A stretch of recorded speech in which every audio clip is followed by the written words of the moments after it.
56वां अध्याय चंडिका से मातृकाओं की उत्पत्ति, असुरों से उनका युद्ध, रक्त बीज, निशुंभ शुंभ वध, देवताओं के द्वारा देवी की स्तुति, देवी द्वारा वरदान और भविष्य में प्रादुर्भाव का कथन। पुलस्त जी बोले, नारद जी, शुंभ ने चंड और मुंड को मृत तथा सैनिकों को भगा हुआ देखकर अत्यंत बलवान महान असुर रक्तबीज को लड़ने के लिए आज्ञा दी।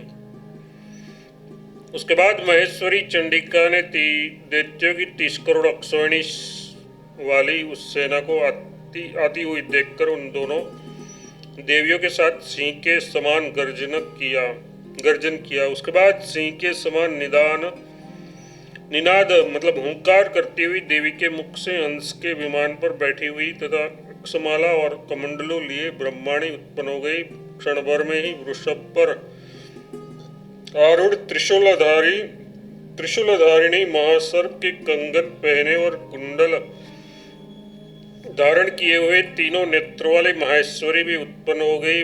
देवर्षि नारद मोरपंख से सुशोभित शक्ति रूपिणी एवं श्रेष्ठ मोरों के वाहन पर आरूढ़ कौमारी देवी के कंठ से उत्पन्न हुई। गरुड़ पर सवार शंख चक्र गदा तलवार एवं धनुष बाण धारण करने वाली सौंदर्यशालिनी वैष्णवी शक्ति देवी की दोनों भुजाओं से उत्पन्न हुई। भारी भयंकर मुसल लिए दाढ़ों से पृथ्वी को खोदने वाली शेषनाग के ऊपर स्थित वाराही शक्ति देवी की पीठ से उत्पन्न हुई। हाथों में वज्र और अंकुश को लिए भांति भांति के आभूषणों से विभूषित गजराज की पीठ पर बैठी हुई महेंद्री शक्ति उसके स्तनमंडल से उत्पन्न हुई। गर्दन के बालों को फटकारने से ग्रह नक्षत्रों और ताराओं को विशुद्ध करती हुई तीक्ष्ण नखों वाली अत्यंत भयंकर नारसिंही शक्ति देवी के हृदय में उत्पन्न हुई। फिर चंडिका ने उस शक्तियों द्वारा संहार की जाती हुई असुर सेना एवं शत्रुओं को देखकर भय रहित होकर घोर गर्जना की। तीनों लोगों को ध्वनि से गुंजा देने वाले उस गर्जन को सुनकर शूलपाणी त्रिलोचन महादेव जी देवी के निकट आए और उनको प्रणाम कर उन्होंने ये कहा, अंबिके दुर्गे मैं आ गया हूँ, मैं आपका कौन सा कार्य करूँ, मुझे आज्ञा दीजिए। उस युक्ति के साथ ही देवी की देह से शिवा उत्पन्न हो गई।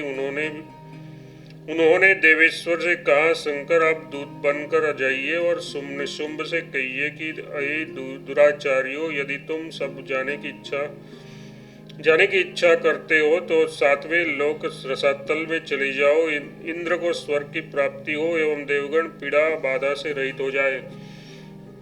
ये ब्राह्मण क्षत्रिय वैश्य आदि वर्ण विधि विधान से यज्ञ अनुष्ठान करे। यदि तुम सब अपने पूरे बल के घमंड से युद्ध करना चाहते हो तो आओ, ये मैं बिना किसी घबराहट के आसानी से तुम लोगों का विनाश करूं किए देती हूँ। नारद जी, उन्होंने शिव को दूत बनाया, अतः महादेवी का नाम शिवदूती हुआ। वे सारे असुर भी शंकर के गर्वीले वचन को सुनकर हुंकार करते हुए वहां जहाँ कात्यायनी स्थित थी वहां दौड़ पड़े। उसके बाद दोनों असुर सुरेश्वरी के ऊपर बाण शक्ति, अंकुश, श्रेष्ठ कुठार, शूल, भूषंडी, पट्टिश, तीक्ष्ण प्रास और बहुत बड़े परिग आदि अस्त्रों की बौछार करने लगे। युद्ध में प्रचंड पराक्रमशालिनी महेश्वरी ने भी श्रेष्ठ धनुष से निकले बाणों से असुरों के शस्त्रों को उनकी भुजाओं सहित काट दिया एवं सैकड़ों बाणों से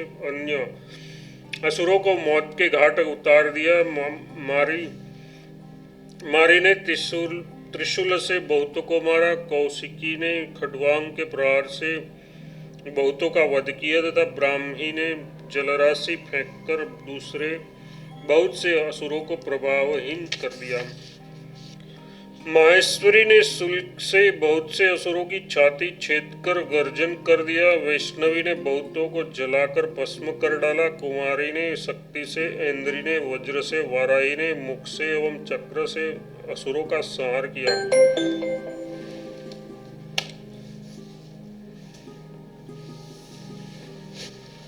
नारसी ने नखों के प्रहार से दैत्यों को चीर डाला। देवदूती ने अट्टहास से, रुद्र ने त्रिशूल से एवं विनायक ने फरसे की मार से अन्य असुरों को विनष्ट कर दिया।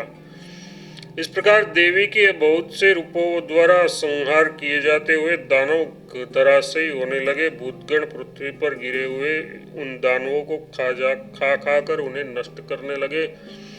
देवताओं और मातृशक्तियों द्वारा संहार किए जा रहे एवं व्याकुल किए गए वे सारे महान असुर खुले बालों एवं भय से इधर उधर देखते हुए रक्तबीज की शरण में गए। क्रोध से ओंठ को फफड़ाते हुए रक्तबीज तेज धार वाले अस्त्रों को लेकर एकाएक आ धमका एवं भूतगणों को इधर उधर खदेड़ते हुए मातृव्यूह में प्रवेश कर गया। उसको आते हुए देखकर मातृशक्तियों ने उस असुर पर अपने तेज शस्त्रों की बौछार की। उनके शरीर से रक्त की जो बूंदें पृथ्वी पर गिरती थी उससे उतने ही बलवान असुर उत्पन्न हो जाते थे। उसके बाद उस अद्भुत दृश्य को देखकर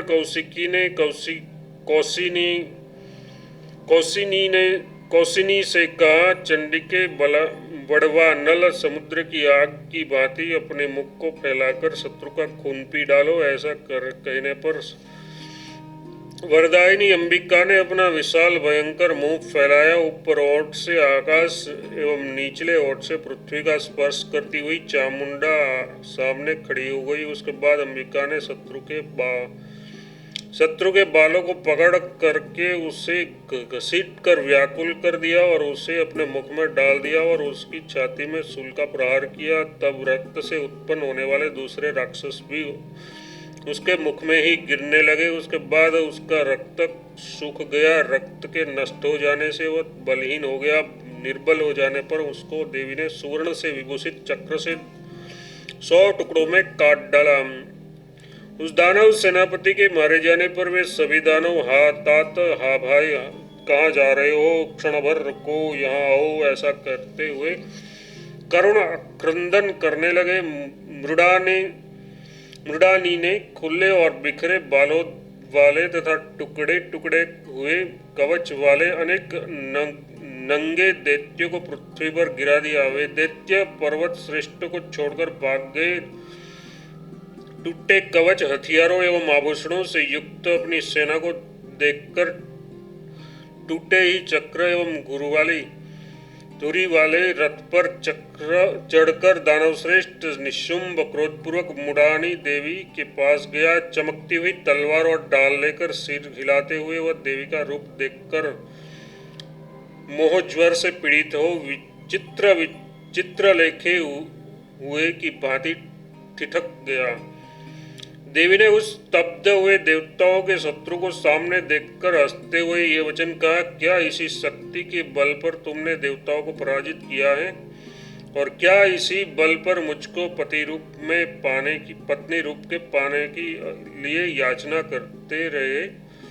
कौशिकी की बात सुनने के बाद देर तक विचार करके बोलने वालों में श्रेष्ठ वह दानव ये वचन बोला, वीरू, ये तुम्हारा अत्यंत कोमल शरीर मेरे शस्त्रों की मार से जल में कच्चे बर्तन की तरह सैकड़ों टुकड़ों में अलग अलग हो जाएगा। सुंदरी, ये सोचकर मैं तुम्हारे ऊपर आघात करने का विचार नहीं कर रहा हूँ, अतः विशाल नहीं, तुम मुझे अंगीकार कर लो।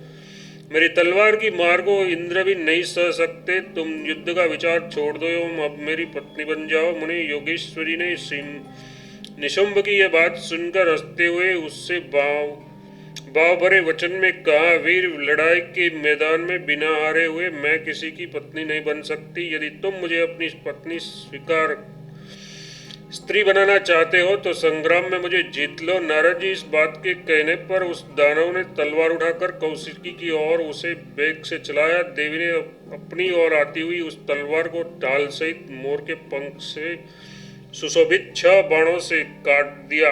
यह दृश्य बड़ा ही विचित्र हुआ।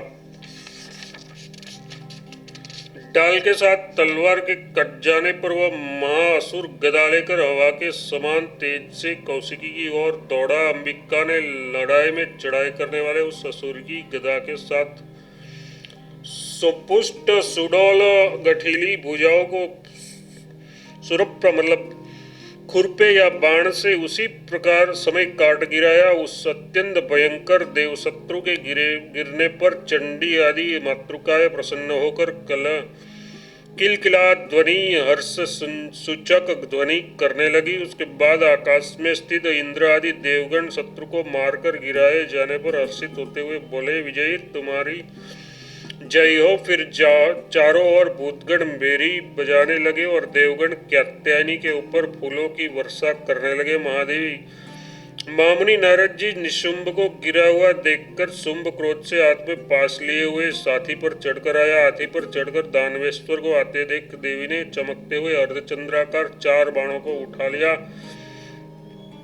हंसते हुए उस अंबिका ने खेल खेल में 2 तीखे बाणों से उस हाथी के 2 पैरों को काट दिया एवं 2 बाणों से उनकी कुंभ स्थल पर आघात किया। 2 पैरों के कट जाने पर हाथी इंद्र के वज्र से घायल पर्वतराज की ऊंची चोटी की तरह अपने आप ही गिर पड़ा। शिवा ने घायल हुए हाथी पर से उछलने वाले शुंभ का कुंडल से सुशोभित मस्तक बाण से झट काट दिया। सिर के कट जाने पर दैत्येंद्र हाथी के साथ ऐसे गिरा जैसे महासेन कार्तिकेय द्वारा घायल हुआ कोच्चासुर महिष के साथ गिरा था। मृडानी देवी द्वारा दोनों देव शत्रुओं का संहार किया जाना सुनकर इंद्र सहित सूर्य, मरुत, अश्विनी कुमार एवं वसुगण आदि देवता उस श्रेष्ठ पर्वत पर आए एवं विनय पूर्वक देवी की इस प्रकार स्तुति करने लगे। देवताओं ने स्तुति की, भगवती पापनाशिनी आपको नमस्कार है। सूर्य शत्रुओं के दर्प का दलन करने वाले आपको नमस्कार है। विष्णु और शंकर को राज्य देने वाले आपको नमस्कार है। यज्ञ के भाग के भोक्ता देवों का कार्य करने वाले आपको नमस्कार है। देवताओं के शत्रुओं का विनाश करने वाले आपको नमस्कार है। इंद्र के द्वारा पूजित चारों चरणों वाले आपको नमस्कार है। महिषासुर का विनाश करने वाले आपको नमस्कार है। विष्णु, शंकर एवं सूर्य से स्तुति की जाने वाले आपको नमस्कार है। अष्टादश भुजाओं वाले आपको नमस्कार है। शुंभ और निशुंभ का वध करने वाले आपको नमस्कार है। समस्त संसार का दुख हरण करने वाले, त्रिशूल धारण करने वाले आपको नमस्कार है। चक्र धारण करने वाले नारायणी आपको नमस्कार है। वाराही धरा को सदा धारण करने वाले आपको नमस्कार है। नारसिंह आपके चरणों पर हम प्रणत हैं, आपको नमस्कार है। वज्र धारण करने वाली गजध्वजे आपको नमस्कार है। कौमारी मयूर वाहिनी आपको नमस्कार है। ब्रह्मा के हंस पर बैठने वाले आपको नमस्कार है। विकट माला धारण करने वाले सुंदर केशों वाले आपको नमस्कार है। गंधर्व की पीठ पर बैठने वाले आपको नमस्कार है। समस्त क्लेशों का नाश करने वाली जगन्मयी आपको नमस्कार है। विश्वेश्वरी आपको नमस्कार है। आप विश्व की रक्षा करने तथा ब्राह्मणों और देवताओं के शत्रुओं का संहार करने त्रिनेत्रे सर्वमयी आपको नमस्कार है। वरदायिनी आपको नमस्कार है। आपको बारंबार नमस्कार है। आप प्रसन्न हो। ब्रह्मिणी और मृडानी आप ही हैं। आप ही सुंदर मोर पर चलने वाली और हाथ में शक्ति धारण करने वाली कुमारी है। सुंदर मुख वाली वाराही आप ही है तथा गरुड़ पर चलने वाली सांग धनुष धारण करने वाली वैष्णवी आप ही हैं। धूर धूर शब्द करने वाली देखने में भयंकर नारसिंही आप ही हैं। आप ही वज्र धारण करने वाली इंद्री एवं महामारी चर्म मुंडा है। सब पर चलने वाली तथा योग सिद्ध कर चुकने वाली योगिनी भी आप ही है। 3 नेत्र वाली भगवती आपको नमस्कार है। आपके चरणों का आश्रय कर नम्रता से प्रतिदिन आपका सिर झुकाने वालों तथा बलि एवं फूलों को हाथ में लिए सर्वदा आपकी स्तुति करने वाले का कोई पराजय, अनादर और अकल्याण नहीं होता। श्रेष्ठ देवताओं के इस प्रकार प्रार्थना करने पर देवताओं के शत्रुओं का संहार करने वाली देवी ने देवताओं, सिद्धों और श्रेष्ठ महर्षियों से हंसकर कहा, मैंने आप लोगों की कृपा से युद्धभूमि में शत्रु का मर्दन कर देव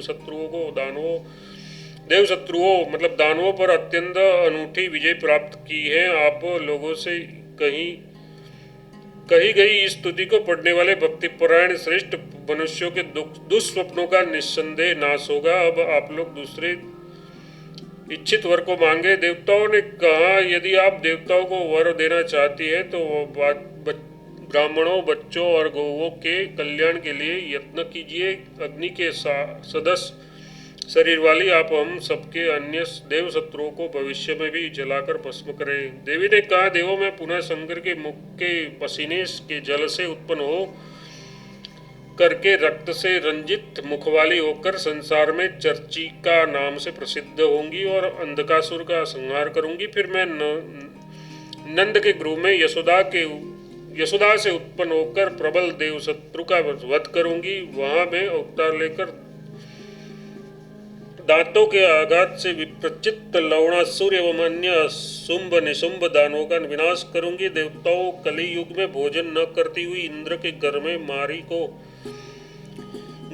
मारी को देखकर मैं पुनः अमित सत्यधामा देवी के साथ इंद्र के घर शाकंभरी के रूप में प्रकट होकर भरण पोषण करूंगी। देवताओं पुनः मैं शत्रुओं के संहार तथा ऋषियों की रक्षा के लिए विंध्याचल में उपस्थित होंगी। देवों वहां दुराचारी दैत्यों का विनाश करने के बाद पुनः स्वर्ग चली जाऊंगी। देवताओं अरुण्याक्ष नामक महासुर के उत्पन्न होने पर महाभ्रमर के रूप से पुनः उत्पन्न होंगी एवं उसका संहार कर फिर स्वर्ग चली जाऊंगी। पुलस्त्य जी बोले, ऐसा कहने के बाद देवी श्रेष्ठ ब्राह्मणों को प्रणाम करके अन्य प्राणियों को विदा कर एवं देवों को वर देकर सिद्धों के साथ स्वर्ग में चली गई। देवी की यह विजय कथा परम पवित्र और प्राचीन है। ये पुरुषों को मंगल देने वाली है। संयमचित्त मनुष्यों को इसे सदा सुननी चाहिए। भगवान ने इसे रक्षोद्र कहा है। इस प्रकार श्री वामन पुराण में 56वां अध्याय समाप्त हुआ।